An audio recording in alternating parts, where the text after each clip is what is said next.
TV Câmara, a TV do povo de Natal.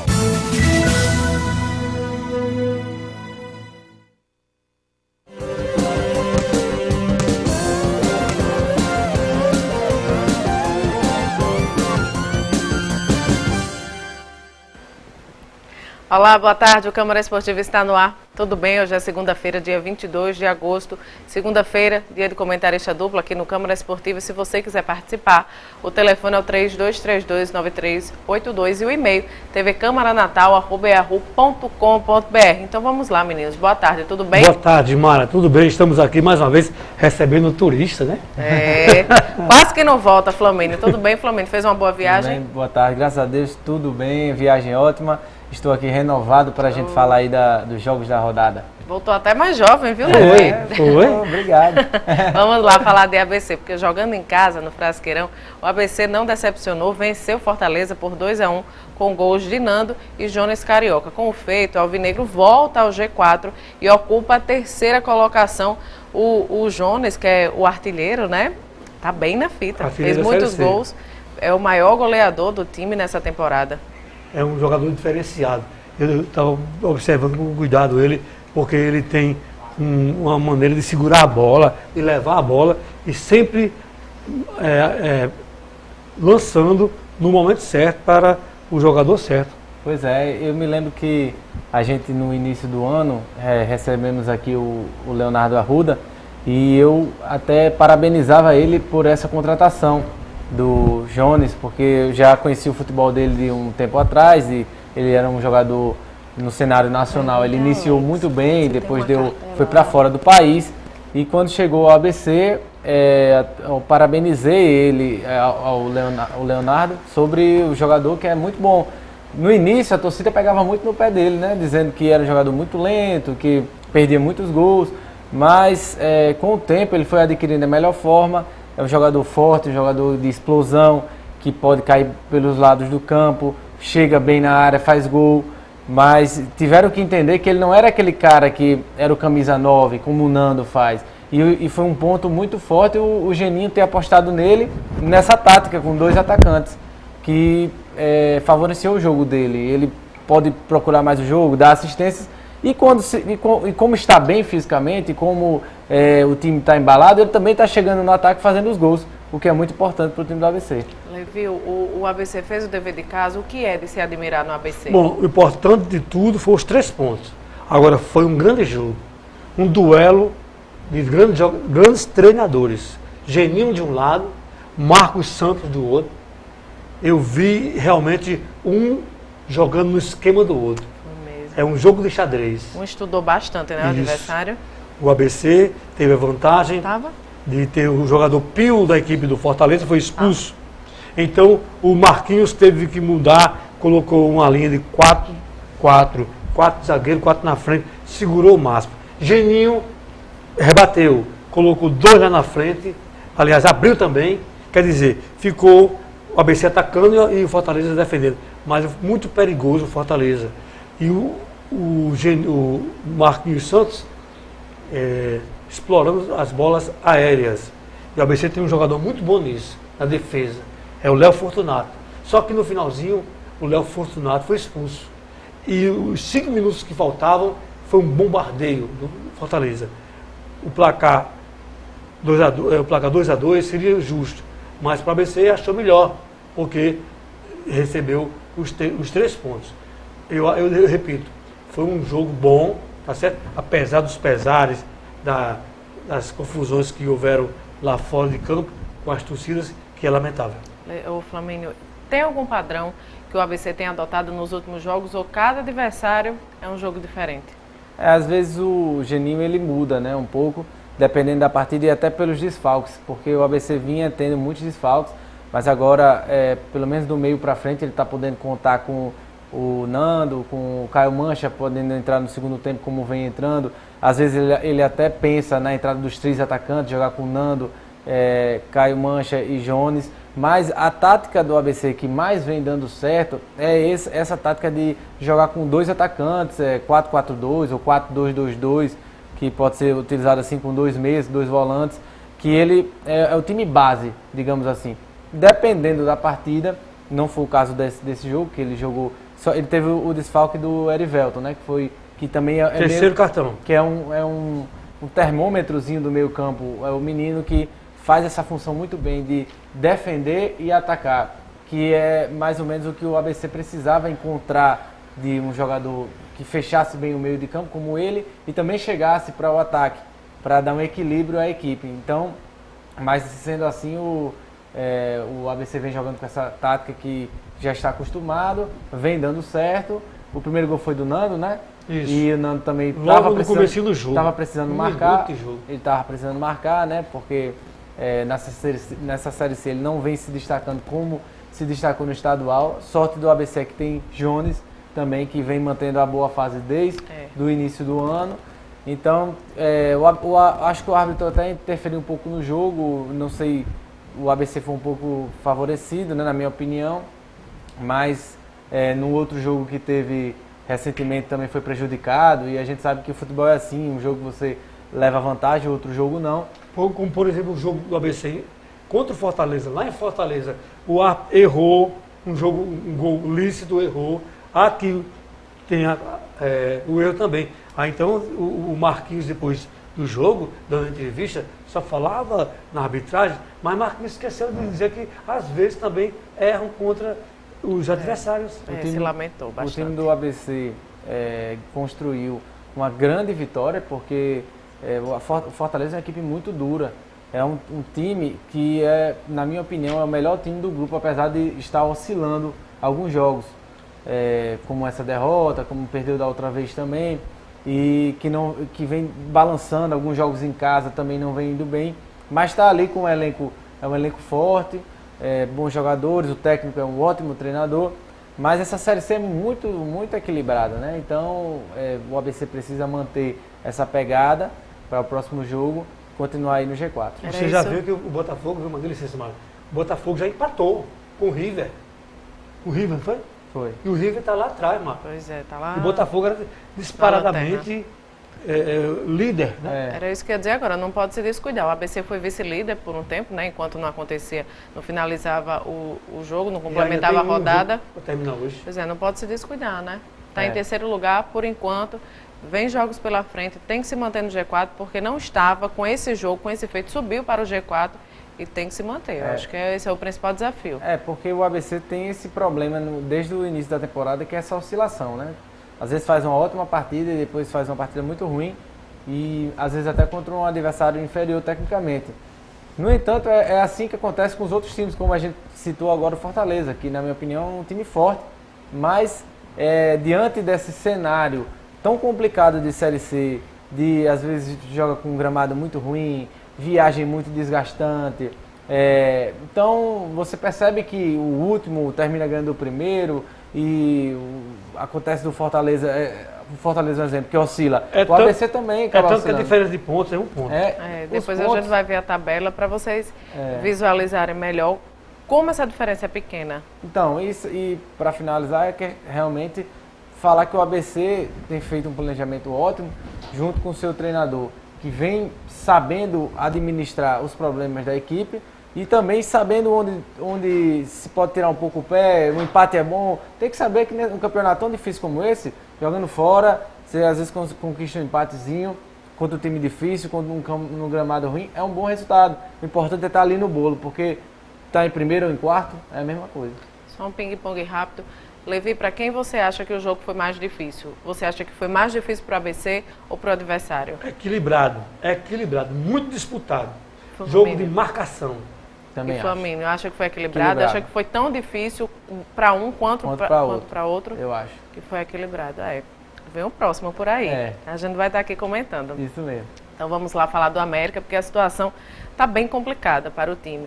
O Alvirrubro perdeu para o Asa lá em Arapiraca por 2-1 e se distanciou mais ainda do G4. Inclusive, para o próximo jogo, não vai contar com o Thiago Potiguar e com outro, o Maracas, né? Maracás, que cumpre suspensão automática, ou seja, vai ficar mais complicado ainda. Um detalhe, Mara, sobre o Thiago Potiguar, é o melhor jogador do América. O América perde o melhor jogador. Em compensação, viu, Thiago? Você está aí assistindo a gente? O Thiago, nesse jogo passado, ontem, ele só queria a bola para ele, não dava a bola a ninguém. Ele ficou segurando. Fominha, né, que chama? Fominha, muito fominha. O time do América, na minha opinião, fez um bom jogo até.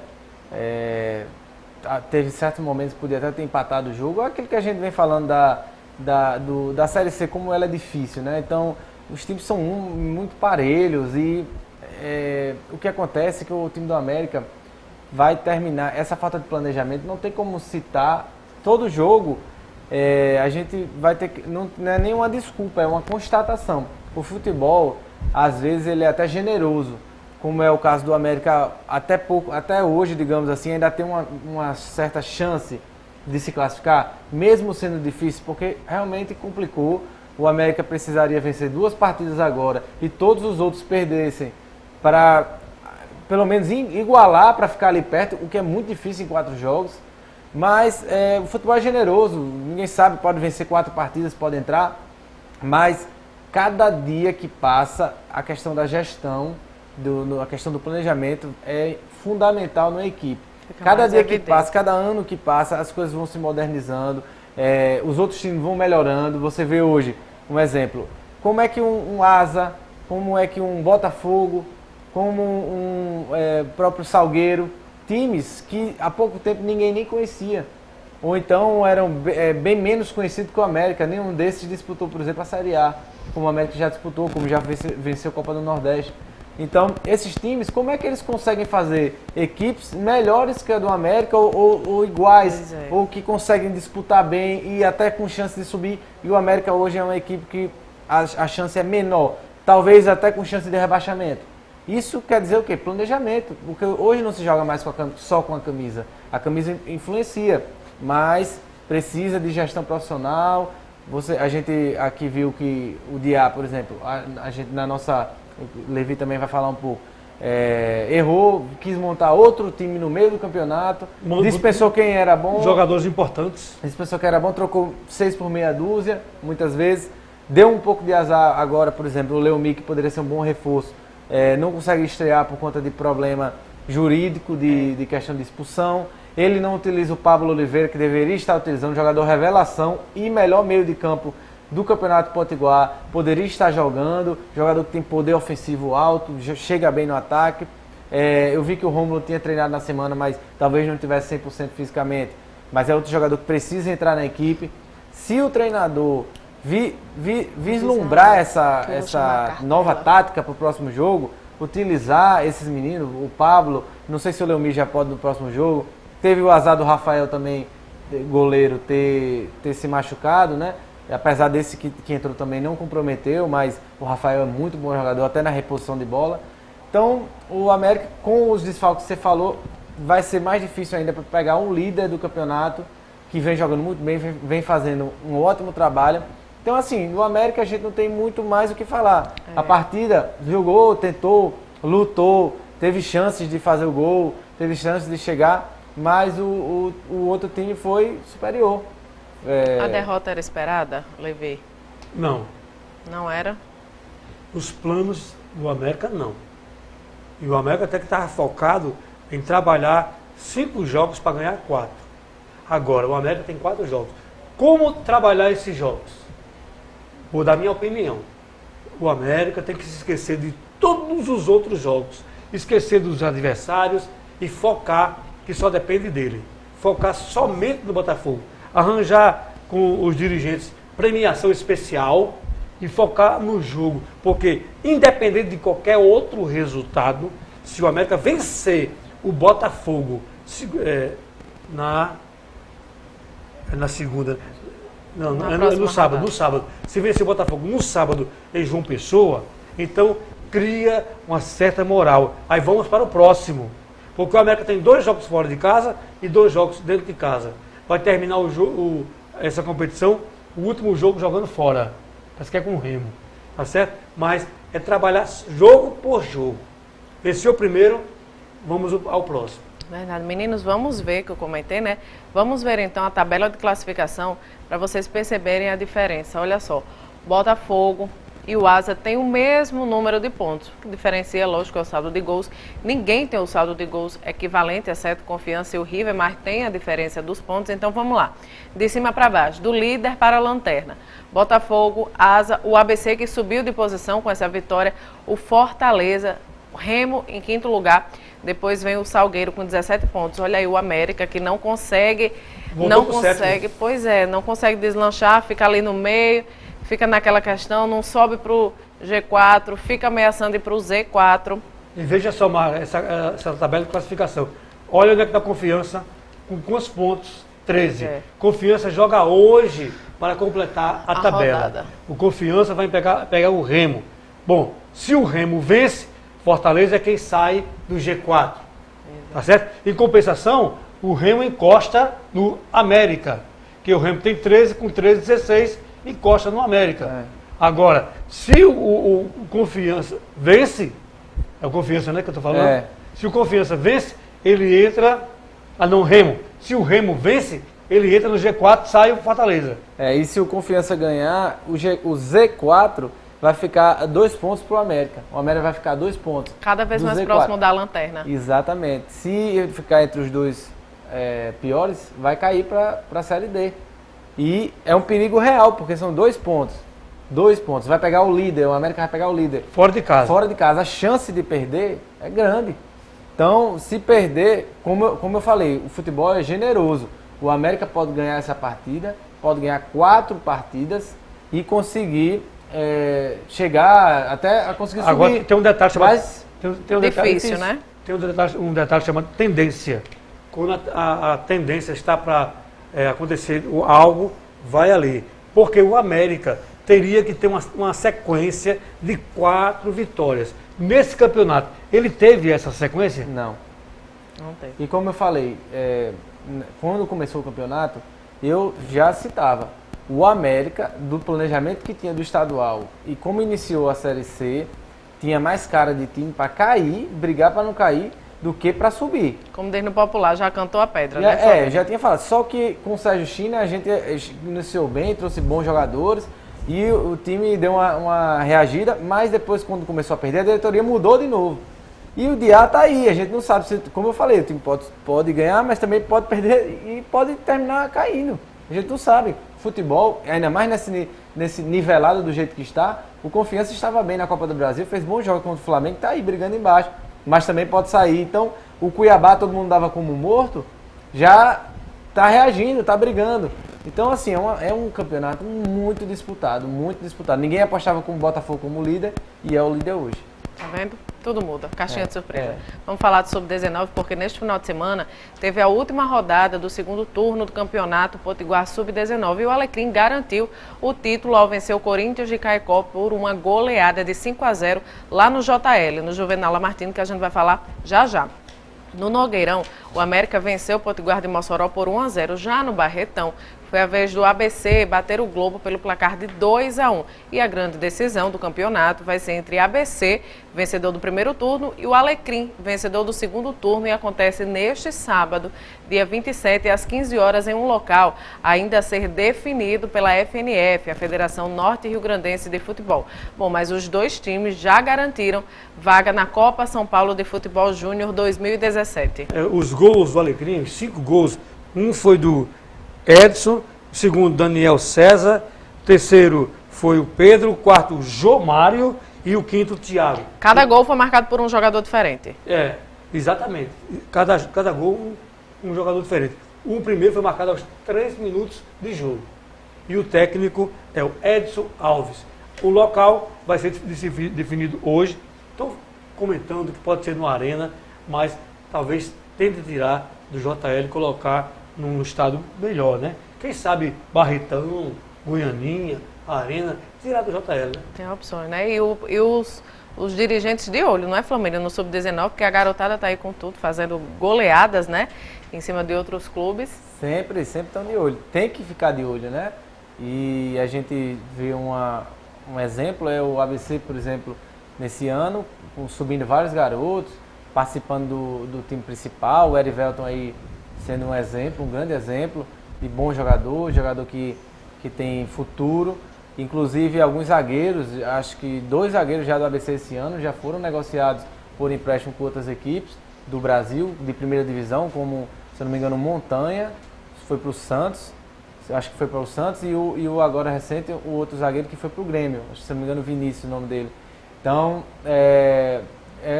essas categorias têm que ser valorizadas porque é o futuro, né, do nosso futebol.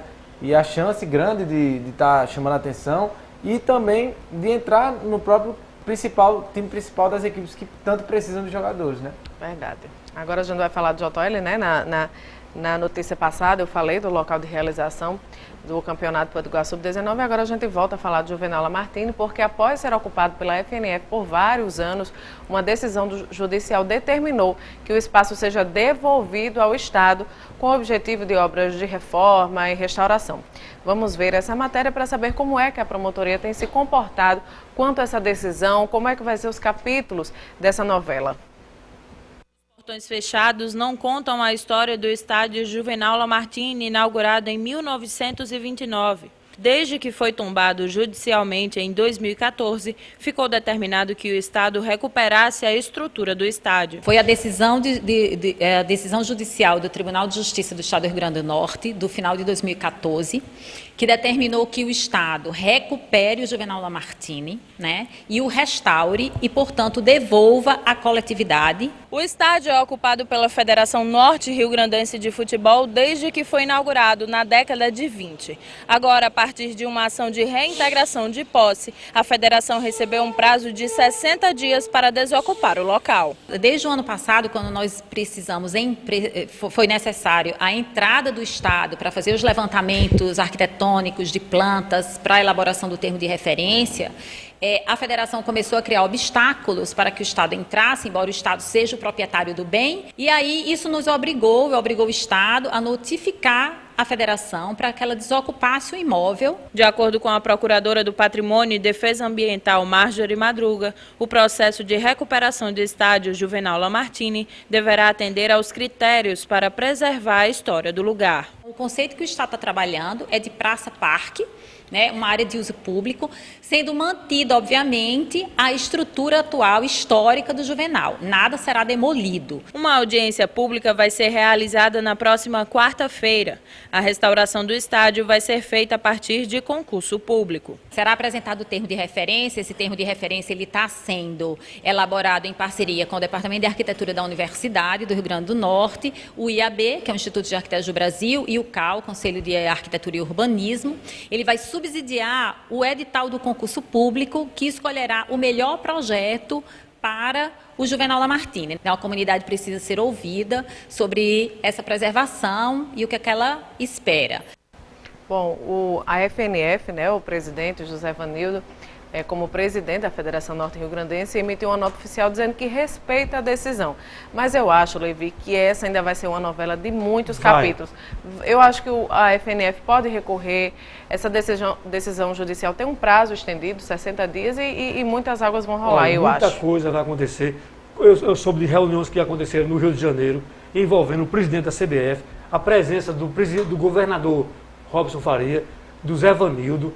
A conversa vai, conversa vem, já fora ao governador, Zé Vanildo foi, o presidente da CBF está tentando fazer com que o JL seja preservado. Existe um projeto de fazer um estádio na Zona Norte. Muita coisa, como o Mara disse, vai acontecer. Olha, eu acho um absurdo a gente ter que pensar nesse local como um parque, que querem dizer um parque público.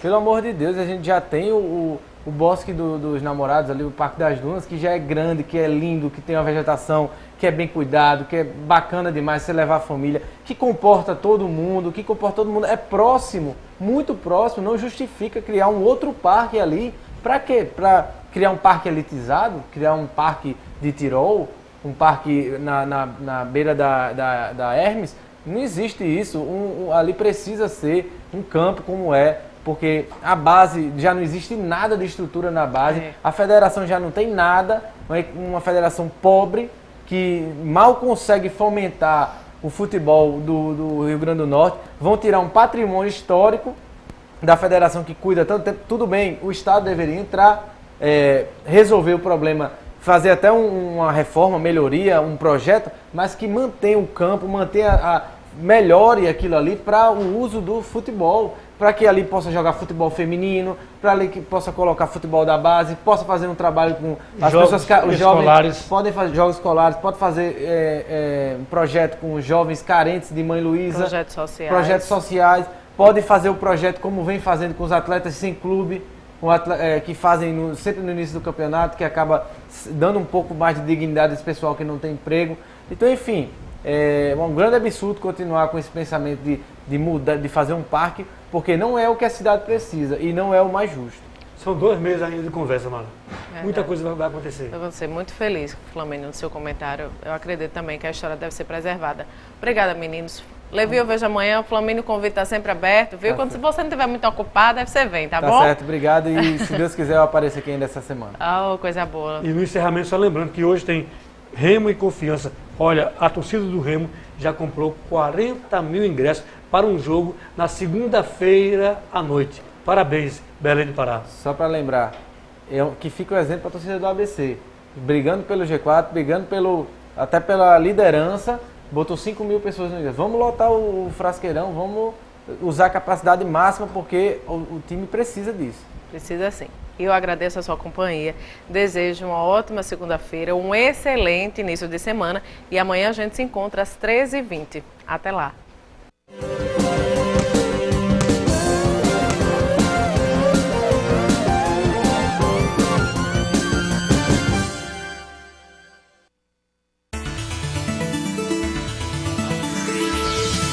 TV Câmara, a TV do povo de Natal.